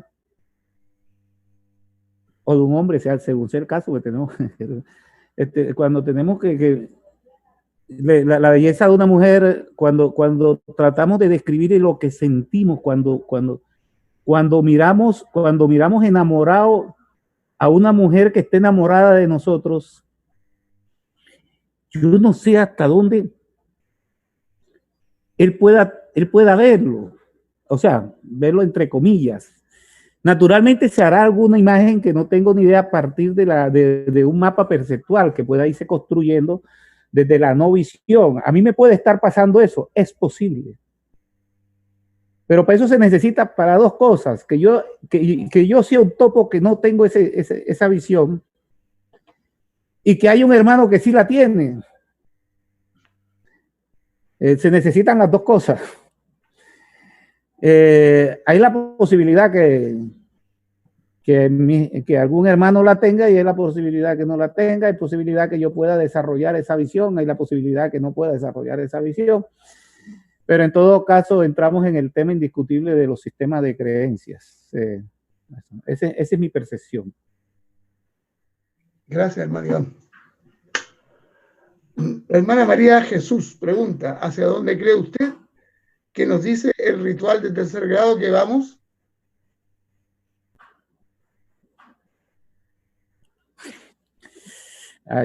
Bueno, el ritual, no, a ver, el ritual del tercer grado nos invita a usar las herramientas en unos nuevos conceptos del deber ser ético, social, religioso, espiritual, si se quiere. Porque no es verdad que aprendemos las herramientas en el primero y segundo grado y ya olvídense que nos vamos a dedicar aquí a mudarnos, a levitar, a mirar cómo caminamos sobre nubes. O no, a hacer una revolución. No, lo que nos invita, eso sí, no quiero decir que no sea malo ni que sea bueno. Entendamos, o sea, yo quiero explicarme, a veces me da miedo no transmitir eso. Significa que las herramientas que nos dieron, la maestría del oficio que nos dan, inclusive antes del reglamento, tenemos que aplicarlo a lo que concebimos, a nuestra relación con la creencia en que existe un plano astral, a nuestra relación con la creencia de que existen unos chakras, sean 7, 9 o los que sean, a nuestra relación con mi catolicismo, con mi islamismo, a mi relación con la experiencia espiritual cuando voy a misa. No nos dice racionalícelo. Dice, haga su proyecto de vida y mire, nosotros creemos que este ejemplo de dignidad, de deber ser, de decoro, de estos tipos, y bueno, voy a adelantar algo. Y este ejemplo de que todo el que actúa mal le va mal, también tómelo en cuenta y gestiónelo para su vida.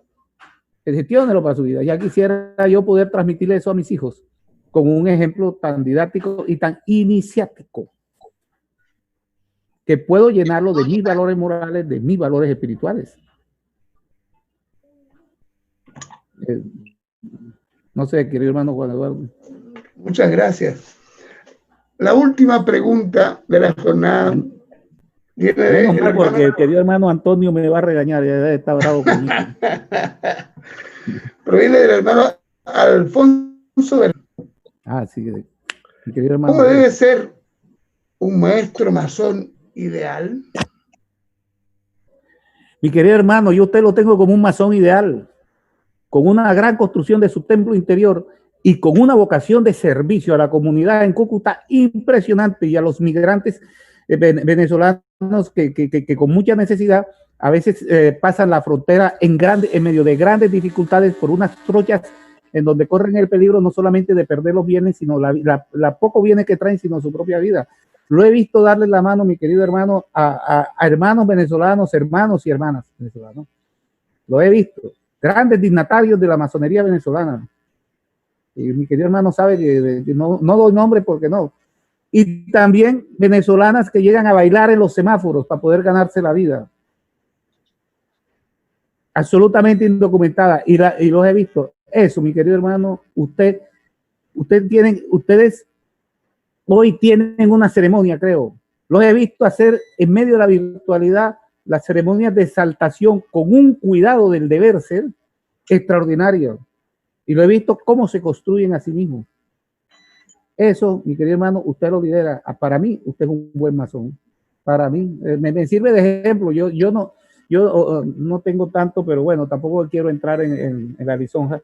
Pero a falta de mejor definición, o sea, perdón, entramos libres y de buena costumbre. Decir que un masón es libre y de buena costumbre es no decir nada. No decir nada, porque es que el que tiene que ser libre de buena costumbre no es el masón, es el profano que toca el pórtico del templo.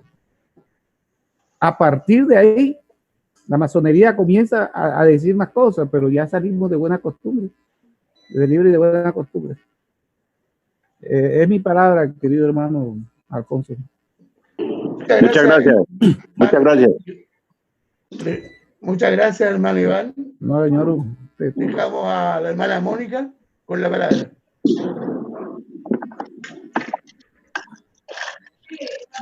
Muchas gracias, ilustre y poderoso hermano Iván. Nos has dejado una gran enseñanza, has ampliado mucho la visión donde tenemos que buscar y principalmente nos has dejado esa misión también de empezar a conocer las herramientas, porque cada una tiene un objetivo para construirnos. Como sabemos, la palabra entonces significa eres un constructor. Y yo creo que para ello tenemos que conocer el material, tenemos que conocer también cada una, como digo, de estas herramientas que nos va a servir para llegar a eso, para llegar a ser un templo interior y también ayudar, digamos, a construir ese templo exterior.